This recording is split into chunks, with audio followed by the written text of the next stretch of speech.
Let's welcome the first presentation. Okay.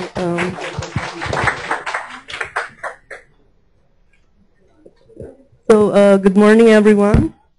Distinguished guests, co-participants, and to the organizers of this very important training program, Ms. Karen. Okay. To start with, I'm pleased to present to you today the status of PKI in the country. No? Doesn't work? Oh, no. Yes. I thought this was the remote. It's okay. Push this. This. No, it doesn't work. Another one. Okay. So our country is located in the Far East, and we have three major island groups: Luzon, Visayas, and Mindanao. And we are part of the East Indies, and we are located just after Taipei. And here are the other ASEAN countries. Okay, with respect to the internet usage, based on surveys made, last 2000, based on a population of 78 million, 181 something, there were around 2 million users. And with the growth of the internet and passage of some laws, this has led to some significant increase with respect to the number of users. So in 2005, there were approximately about 7.8 million users. And then last year, we registered a double growth in 14 million users based on Yahoo's survey. So the estimate for next year's volume with respect to the number of internet users, and this was done by IDC, International Data Corporation, is that we'll be reaching around 21.5 million. So anyone familiar with the I Love You virus? Did you know that it emanated from the Philippines? And positively or negatively, this has placed us in the center of the global IT scene. And since during that time we did not have any laws to prosecute hacking or those who spread virus, our Congress were forced to do something about it. So there were some substantial amount of lobbyists, including lobbyists in the government and private sector. So that led to the enactment of our e-commerce law. And among the various features is that, first of all, it gives validity and legal recognition to electronic documents, electronic signatures, and electronic transactions. Second, it facilitates the admission of electronic documents. And last but not the least, it outlaws and penalizes unauthorized access to information and interference in communication systems. And then after that, to provide some guidelines to other agencies on how to go about implementing e-commerce, our Supreme Court has issued some rules regarding acceptability of electronic evidence. And then we have DTI stands for Department of Trade and Industry, and the Department of Science and Technology enacting a joint administrative order which provides for the IRR, or implementing rules and regulations on electronic authentication, electronic signatures.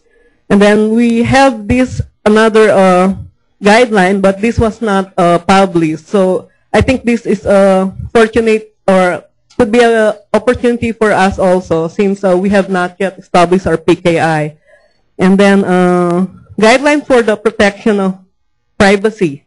So this was just enacted last year, and to protect the consumers or the users for the electronic banking, our Bangko Sentral of the Pilipinas, Central Bank of the Philippines issued circular number 542.